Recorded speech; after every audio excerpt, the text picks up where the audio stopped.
Kristo ay muling nabuhay, nanaig sa kamatayan.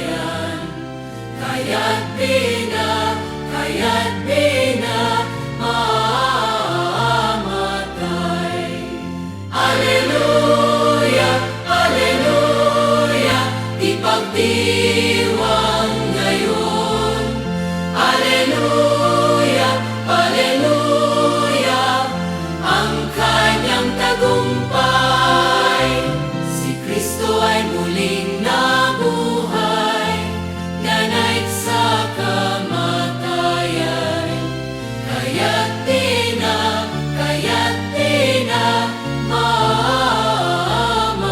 mamamatay. Sa ngalan ng Ama, ng Anak at ng Espiritu Santo, Amen. sumainyo ang Panginoon. At sumaiyo rin. Mga kapatid, tayong lahat ay may pangangailangan. At tayo ding lahat ay may mahirap na pinagdadaanan. Pero ang mabuting balita, may kailangan ka man o may kailangan kang grasya sa gitna ng iyong problema, ang ating Panginoong Jesucristo ang magpupuno sa atin. Sa Ebanghelyo, maririnig natin na sino man ang tumanggap sa Kanya, mabubusog at hindi na mauuhaw. At pinapahayag din ng ating Panginoon, ang lahat na ibibigay ng Diyos Ama sa Kanya, hindi niya itataboy, hindi sila mawawala. Pagtatanggol ng ating Panginoon. At pagkakalooban niya, hindi lang buhay, kundi buhay na magpasawalang hanggan. Kaya naman tayo magpuri at magpasalamat na agad sa Diyos.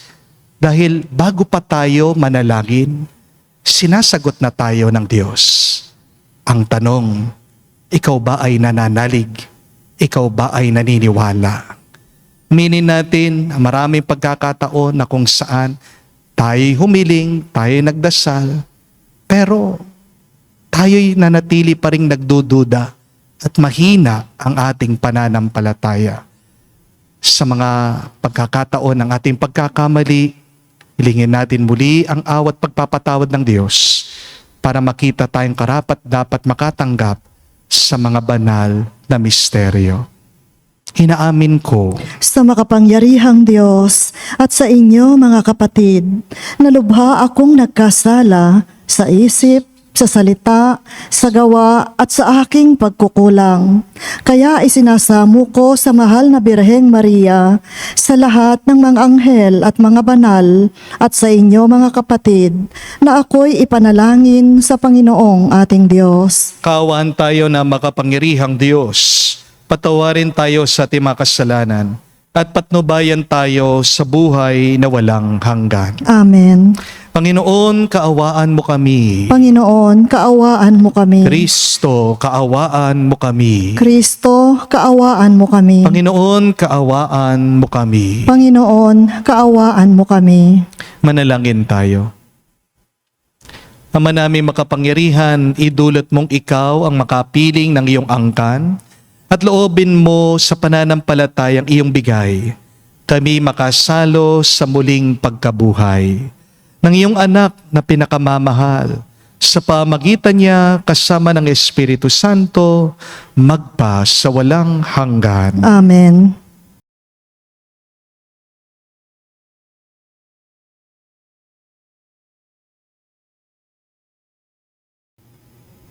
Pagbasa mula sa Gawa ng mga Apostol. Nagsimula ng araw na iyon ang isang mahigpit na pag-uusig laban sa simbahan sa Jerusalem. At liban sa mga apostol, lahat ng sumasampalataya ay nangalat sa lupain ng Judea at Samaria. Si Esteban na may inilibing ng mga taong may takot sa Diyos at gayon na lamang ang kanilang panangis. Samantala, Sinikap ni Saulo na wasakin ang simbahan. Pinapasok niya ang bahay-bahay at kinakaladkad ang mga sumasampalataya at ibinibilanggo maging lalakit maging babae. Nangalat ang mga mananampalataya at saan man sila makarating ay ipinangaral nila ang salita. Nagpunta si Felipe sa isang lungsod ng Samaria at ipinangaral doon ang Mesiyas. Nang mabalitaan ng mga tao at makita ang mga kababalaghang ginagawa niya, pinakinggan nilang mabuti ang sinasabi niya, sapagkat ang masasamang espiritu ay umaalis sa mga taong inaalihan nito at sumisigaw habang lumalabas. Maraming lumpo at mga pilay ang napagaling, kaya't nagkaroon ng malaking kagalakan sa lungsod na iyon. Ang salita ng Diyos. Salamat sa Diyos. Sang kalupaang nilalang, galak sa puoy isigaw. Sang kalupaang nilalang, galak sa puoy isigaw. Sumigaw sa galak ang mga nilalang at purihin ng Diyos ng may kagalakan. Wagas na pagpuri sa Kanya'y ibigay. Ito ang sabihin sa Diyos na dakila. Ang mga gawa mo ay kahanga-hanga. Sang kalupaang nilalang, galak sa puoy isigaw. Ang lahat sa lupay ika'y sinasamba. Awit ng papuri, iyong kinakanta.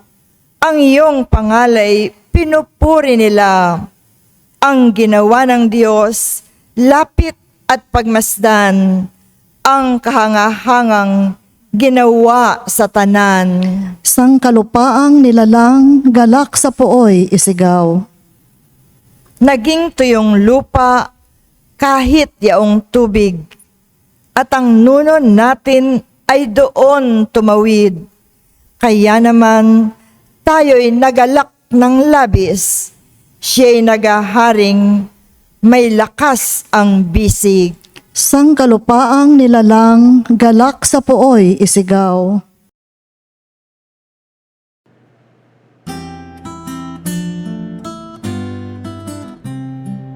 Alleluia, alleluia, alleluia, alleluia, alleluia, alleluia, alleluia, alleluia, alleluia, alleluia, alleluia, alleluia.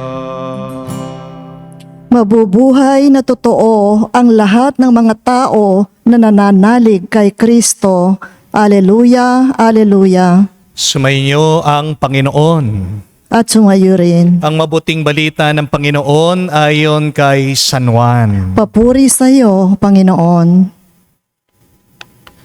Nung panong yun, sinabi ni Jesus sa mga tao, "Ako ang pagkaing nagbibigay buhay.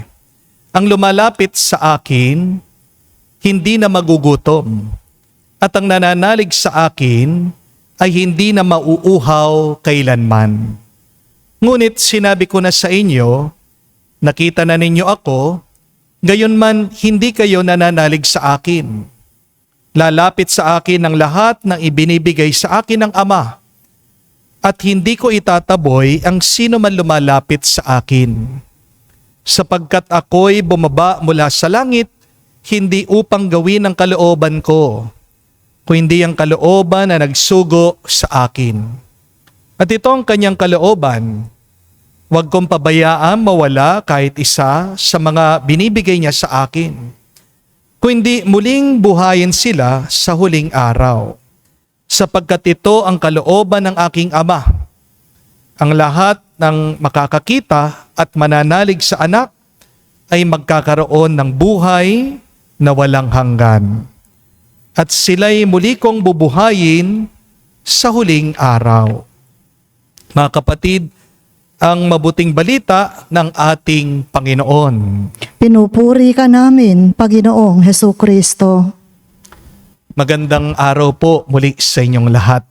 Welcome po sa ating banal na misa. I just want to share with you this very beautiful quote that I've read. It goes, "Every tree is losing a leaf, and yet not one of them is worried."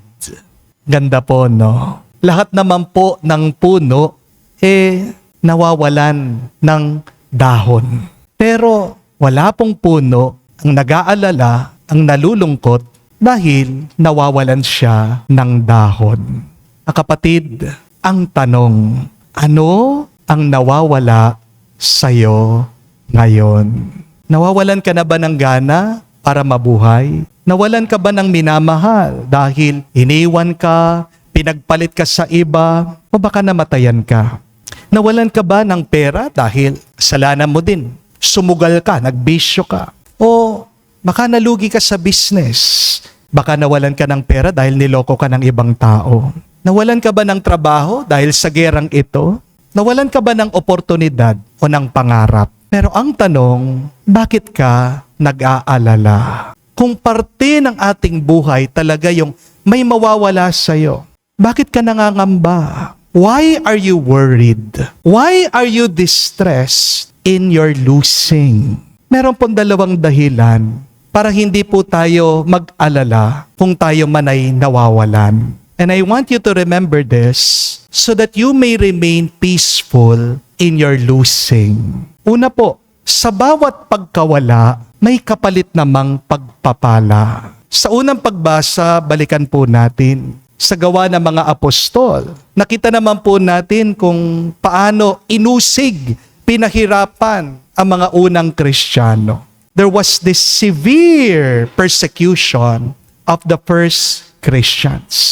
Hinuli daw po sila, pinahirapan sila, pinatay sila. Kung sigurong sa ating nangyari yon, baka yung iba sa atin magreklamo, sabihin, "Lord, nasaan ka? Panginoon, bakit pinapabayaan mo kami?" Pero pansinin niyo po, habang merong nawawala, meron namang bagong nangyari. Habang daw inuusig ang ating simbahan noong unang panahon, lalo namang kumalat ang pananampalataya natin. Habang merong pong umiiyak, merong mga pinagaling. Habang merong nasisira, may himala na nabuo. Narinig po natin, si San Felipe sa gitna daw po ng kaguluhan, siya'y nagpatuloy na nangaral tungkol sa ating pananampalataya. Napalakad niya muli yung mga lumpo at napalayas niya yung mga ibang masasamang espiritu. Hindi po tumigil ang Diyos sa pagbibigay ng kanyang biyaya kahit na pinapahirapan ang mga membro ng ating simbahan. Mga kapatid, tandaan niyo po yan. The moment a leaf falls, a new bud begins to grow. Oo, merong mahuhulog, merong mawawala sa mga dahon ng puno. Pero patuloy pa rin itong lalago. Patuloy pa rin itong tutubo. Hindi natin magagawa na bago ang ating bahay. Kaya nga, pansinin niyo po, pag gumagawa ka ng bagong bahay, kailangan na sirain mo muna yung luma. Hindi po ba? Kaya, palagi niyo pong tandaan, kapag merong nawawala sa buhay mo, hindi ibig sabihin, ito'y katapusan na ng kwento mo. Meron mang nasisira, pero meron pa ring sinisimulang bago ang Diyos. Amen? Pero ikalawa, tandaan niyo po ito. Ang Diyos hindi tumitigil sa paggawa. Kaya huwag kang matakot sa iyong pagkawala. Dahil ang Diyos hindi tumitigil sa paglikha. Hindi siya tumitigil na kumikilos. Hindi tumitigil ang Panginoon sa pagbibigay ng kanyang biyaya. Maniwala ka. Nawalan ka ng pera, may paparating na grasya. Amen? Nalilito ka, may paparating na liwanag. Nalulungkot ka, may paparating na kagalakan. May sakit ka ngayon, may paparating na kagalingan. Nadapa ka, nagkamali ka, may paparating na patawad at panibagong lakas.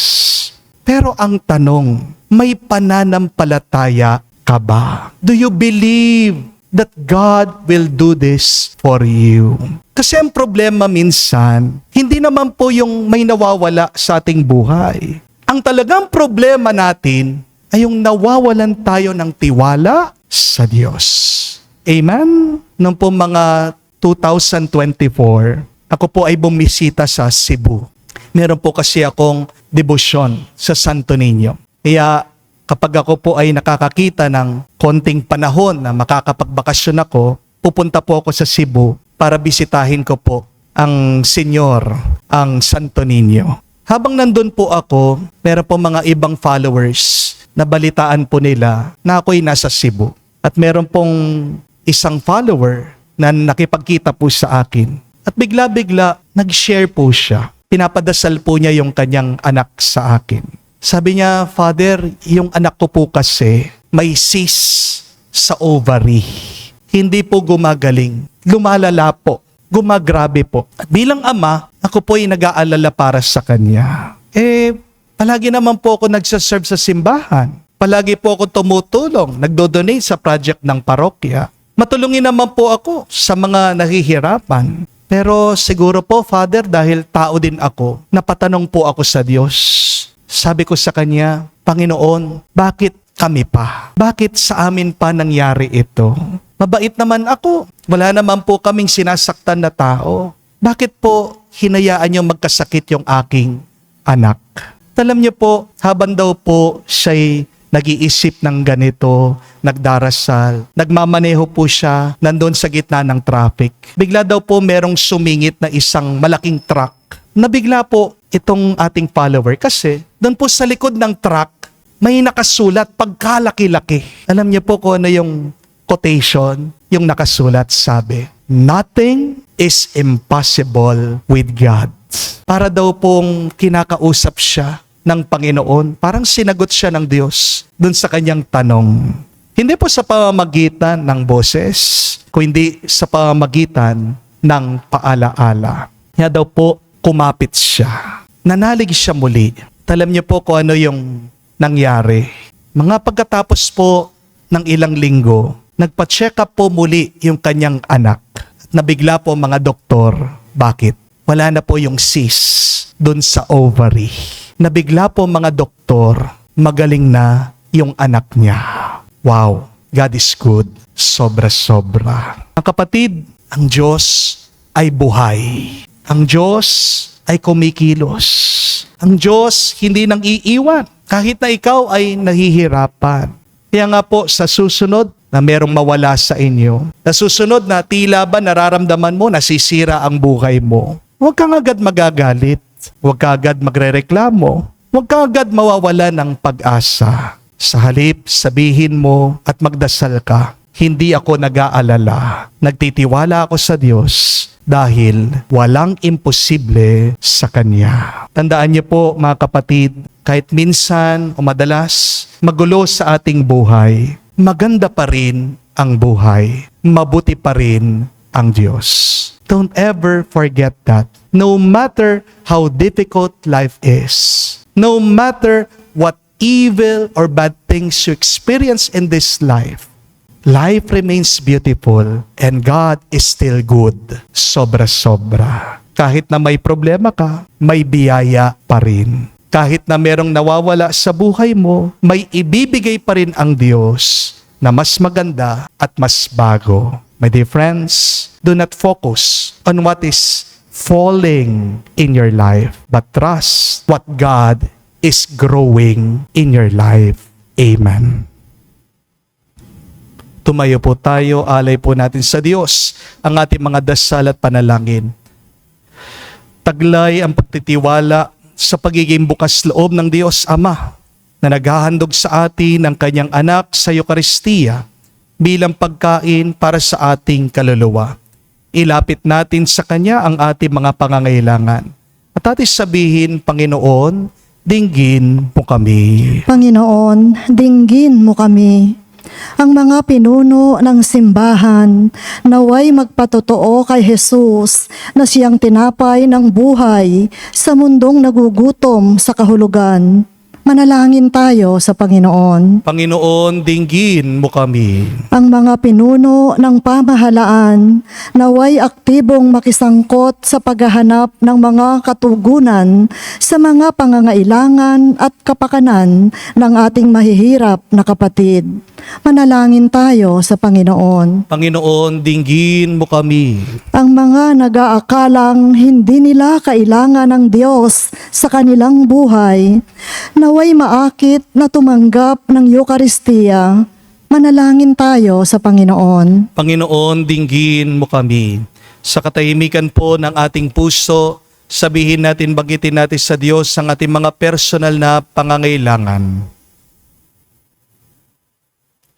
Amang nasa langit, gawin mo kaming tapat na nagpapasalamat para sa handog mong Eucharistia na siyang nagbibigay ng pag-asa at kahulugan sa aming buhay.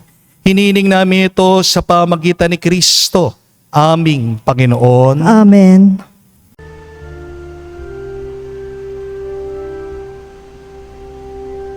Lord, we gather today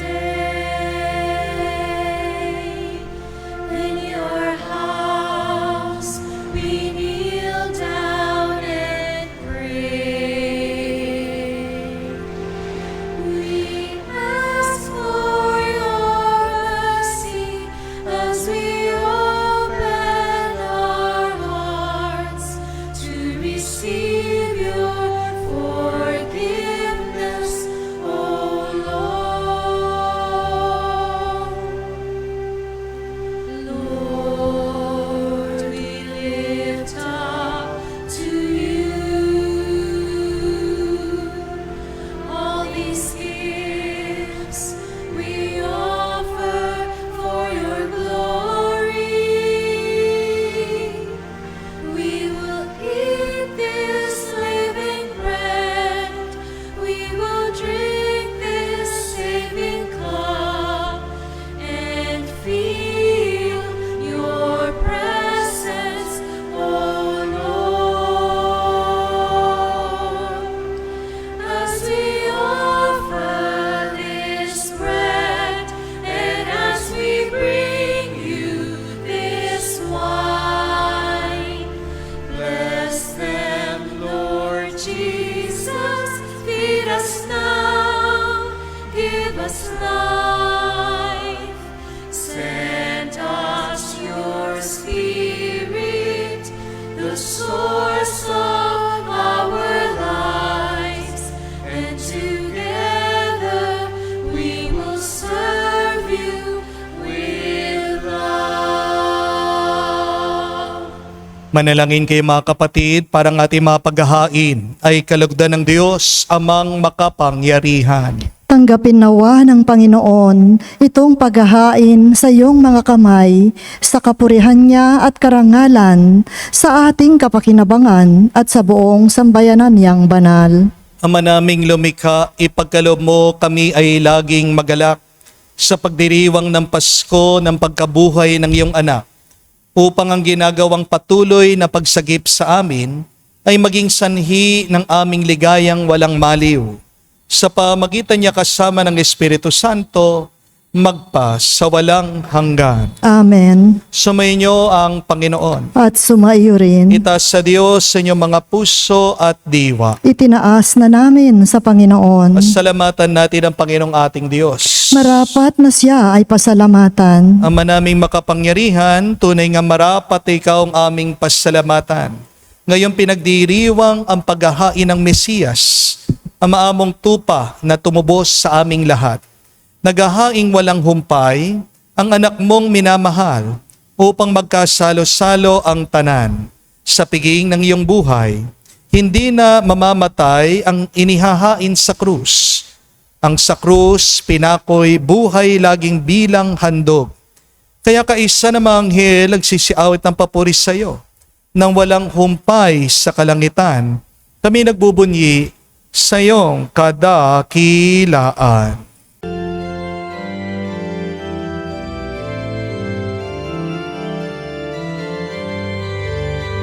Santo, Santo, Santo, Panginoong Diyos ng mga hukbo, napupuno ang langit at lupa ng kadakilaan mo. Hosana, Hosana, sa kainasan, pinagpalang na paririto sa ngalan ng Panginoon. Hosana, Hosana, sa kainasan. Hosana, Hosana, sa kainasan.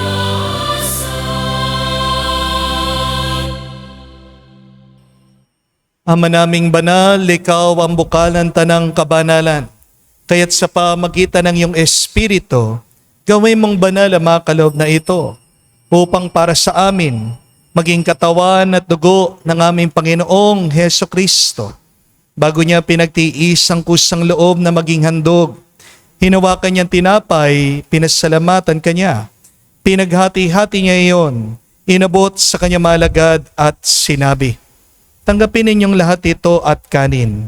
Itong aking katawan na ihahandog para sa inyo."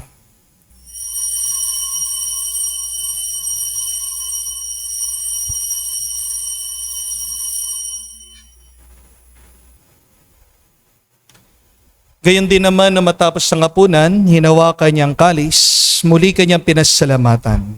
Nabot niya ang kalis sa kanya malagad at sinabi, "Tanggapin ninyong lahat ito at inumin. Ito ang kalis ng aking dugo, ng bago at walang hanggan tipan, ng aking dugo na ibubuhos para sa inyo at para sa lahat, sa pagpapatawad ng mga kasalanan. Gawin ninyo ito sa pag-alaala sa akin."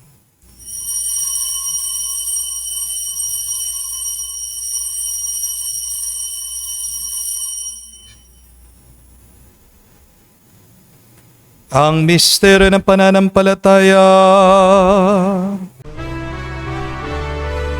Aming ipinahayag na namatay ang iyong anak, nabuhay bilang Mesiyas at magbabalik sa wakas para mahayag sa lahat. Ama, ginagawa namin ngayon ang pag-aalaala sa pagkamatay at muling pagkabuhay ng iyong anak. Kaya tinialay namin sa iyong tinapay nagbibigay buhay at ang kalis na nagkakalob ng kaligtasan. Kami nagpapasalamat dahil kami yung minarapat na tumayo sa harap mo para maglingkod sa iyo. Sinasamo namin kami magsalo-salo sa katawan at tugo ni Kristo ay mabuklod sa pagkakaisa sa pamagitan ng Espiritu Santo. Amalingapin mong iyong simbahan, laganap sa buong daigdig. Puspusin mo kami sa pag-ibig. Kaisa ni Leon ang aming Santo Papa, si Florentino aming Arsobispo at ng Tanang Kaparian. Alalahanin mo rin ang aming mga kapatid na nahimlay may pag-asang sila'y muling mabubuhay. Gayon din naman lahat ng mga pumanaw. Kawan mo sila't patuloyin sa iyong kaliwanagan. Kawan mo at pagindapatin kaming lahat, makasalo sa iyong buhay na walang wakas. Kaisa na mahal na Birhen Maria, Ina ng Diyos. Kaisa ni San Jose, ang kanyang maluwalhating esposo. Kaisa ng mga apostol, lahat ng mga banal, na namuhay dito sa daigdig na kalugod-lugod sa iyo. May pagdiwang nawa namin ang pagpupuri sa ikararangal mo sa pamagitan ng iyong anak, aming Panginoong Heso Kristo. Sa pamamagitan ni Kristo, kasama niya at sa Kanya, ang lahat ng parangal at papuri ay sa iyo, Diyos Ama, makapangyarihan, kasama ng Espiritu Santo, magpasawalang hanggan.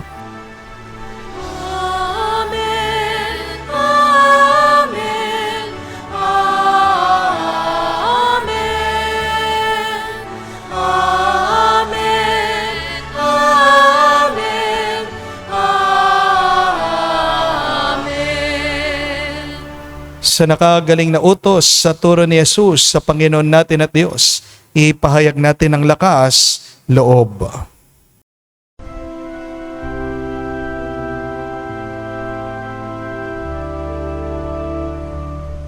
Ama namin, sumasalangit ka, sambahin ang ngalan mo, mapasa amin ang kaharian mo, sundin ang loob mo dito sa lupa para nang sa langit. Bigyan mo kami ngayon ng aming kakanin sa araw-araw. At patawarin mo kami sa aming mga sala para nang magpapatawad namin sa nagkakasala sa amin. At huwag mo kaming ipahintulot sa tukso, at iadya mo kami sa lahat ng masama. Hinihiling namin kami adya sa lahat na masama, pagkalooban ng kapayapaan araw-araw, ligtas sa kasalanan, at ilayo sa lahat ng kapahamakan. Samantalang aming pinanambikan ang dakilang araw ng pagpapahayag ng tagapagligtas naming si Jesucristo. Sapagkat iyo ang kaharian at ang kapangyarihan at ang kapurihan magpakailanman. Amen. Panginoong Jesucristo, sinabi mo sa mga apostol, kapayapaan ang iniiwan ko sa inyo. Ang aking kapayapaan binibigay ko sa inyo. Tunghayan mo ang aming pananampalataya at huwag ang aming pagkakasala. Pagkalooban mo kami ng kapayapaan at pagkakaisa ayon sa iyong kalooban, kasama ng Espiritu Santo, magpasawalang hanggan. Amen. Kapayapaan ng Panginoon ay laging sumainyo. At sumaiyo rin. Magbigayan po tayo ng kapayapaan sa bawat isa. Piso niyo po, kapayapaan po sa inyong lahat.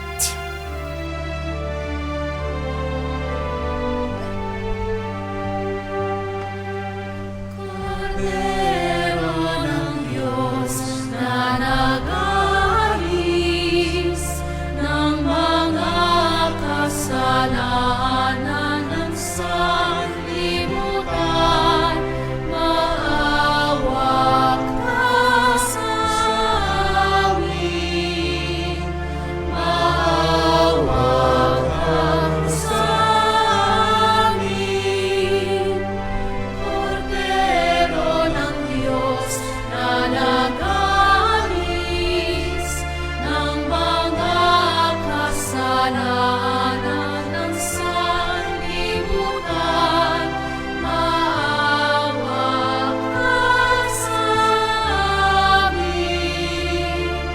Maawa ka sa amin. Kordero ng Diyos na nag-aalis ng mga kasalanan ng sanlibutan, ipagkaloob mo sa amin ang kapayapaan.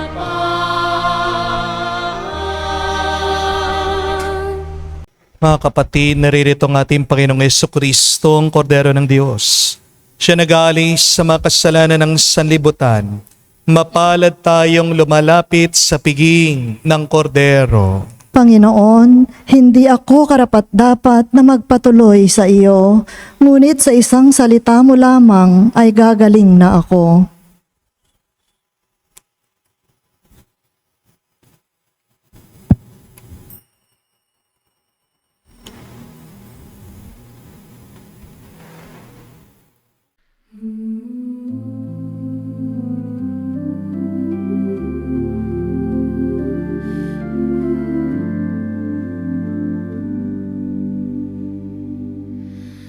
Makapagsalita man ako sa wika ng mga tao't anghel, kung wala akong pag-ibig, anong sesay ng aking tinig? Ipamigay ko man ang lahat at ialay ko ang aking sarili, kung walang pag-ibig, anong kabutihan nito sa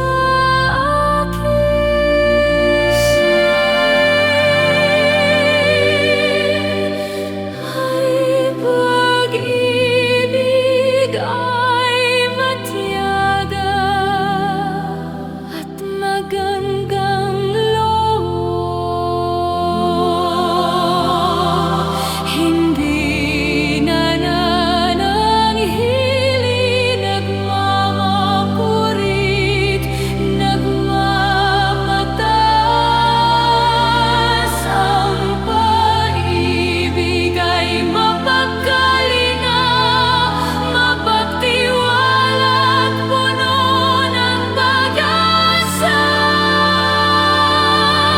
mananatiling tapat kailan pa man. Manalangin tayo.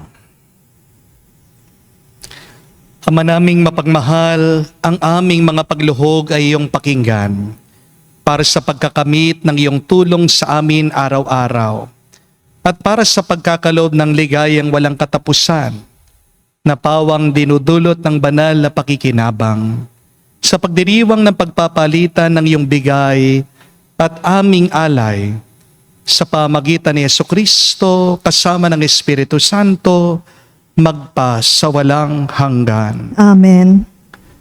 Normal lang po ang mawalan. Normal lang po ang masiraan. Normal lang po ang magkasakit. Normal lang ang mamatayan.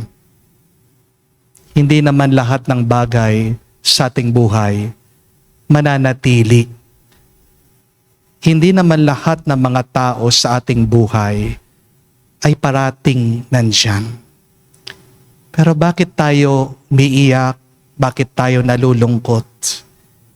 Kasi ayaw natin bumitaw. Kasi inangkin natin ang mga tao, ang mga bagay, pera, kayamanan, karanasan sa ating buhay. Wala kang pagmamay-ari sa buhay na ito. Remember that. You do not owe anything in this life, but you owe everything to God. Kapag inangkin mo ang mga bagay, mga tao, ang pera, karanasan sa buhay mo, siyang ka nalulungkot kapag sila'y nawala. Lahat ng ito, ang buhay mo mismo, grasya, biyaya, regalo galing sa Diyos. Kaya, dumating man, mawala, okay lang sana sa'yo, pasalamat ka. Dahil tandaan mo, hindi sa'yo yan, galing sa Diyos yan.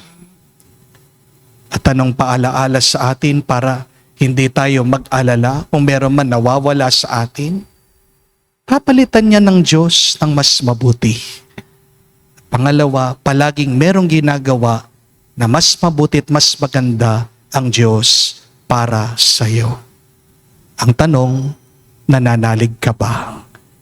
Naniniwala ka ba? Sumasampalataya ka ba sa Kanya? Kung hindi, kung naghihina ka, kung nagdududa ka pa, pagdasal natin, panalangin natin, Lord, increase my faith. Sumainyo ang Panginoon. At sumaiyo rin. At kayo'y pagpalain ng Diyos, makapangyarihan sa lahat, sa ngalan ng Ama, ng Anak, ng Espiritu Santo. Amen. Ang ating misa'y natapos na, humayo tayo sa kapayapaan ni Kristo. Salamat sa Diyos.